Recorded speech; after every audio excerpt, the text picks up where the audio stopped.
Amod national highway number 64 હવે માત્ર માર્ગ નહીં પણ એક જીવલેણ જાળ બની ગયો છે અને સ્થાનિક તંત્રની નિષ્ક્રિયતા શરમજનક સ્તરે પહોંચી છે કે છેલ્લા કેટલાક દિવસોમાં અકસ્માતોની જે વળથંભી શ્રેણી સર્જાઈ છે તે સ્પષ્ટ દર્શાવે છે કે સત્તાધીશો જાણે કોઈ મોટી લોહિયાળ દુર્ઘટનાની રાહ જોઈને બેઠા છે।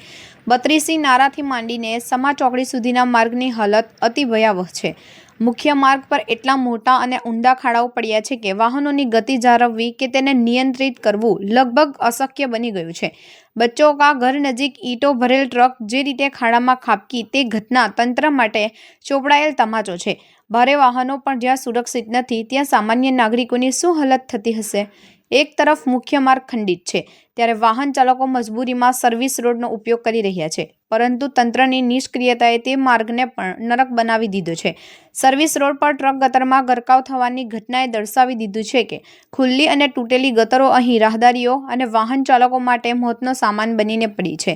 2 દિવસ પહેલા જ એક મોપેડ સવાર આ જીવલેણ ખાડામાં પટકાયો હતો। સદનસીબે તે બચી ગયો, પરંતુ ક્યાં સુધી ચાલશે? સૌથી મોટો અને આક્રોશ સવાલ એ છે કે જંગી ટોલ ટેક્સ વસૂલ્યા પછી માર્ગની આ દશા કેમ છે? શું રોડ કોન્ટ્રાક્ટર અને સરકારી બાબુઓ વચ્ચેની સાંઠગાંઠે આ માર્ગને બલીનો બકરો બનાવી દીધો છે?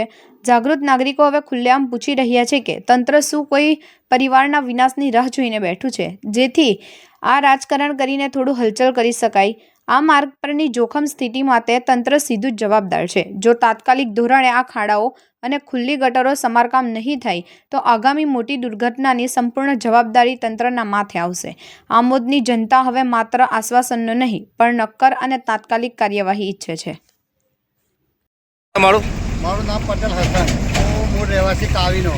હું ભરૂચથી આવું છું અને અત્યારે મારી ફેમિલી સાથે જઈ રહ્યો હતો। આ ખાડામાં હું પડી ગયો, મારી બાઇક હતી અને આ ખાડામાં પડ્યો તો હું છત બચી ગયેલો છે। હેલ્મેટના હિસાબે બચી ગયો, મારો હેલ્મેટ હતો તો મારે સરકારને વિનંતી છે આ ખાડો પુરાવે અને પબ્લિકને પણ જાગૃત થવાની જરૂર છે। પબ્લિકને પણ એવું છે કે પબ્લિક પણ એનો અવાજ ઉઠાવે અને ખાડો પુરાવે, એટલી મારી દરખાસ્ત છે।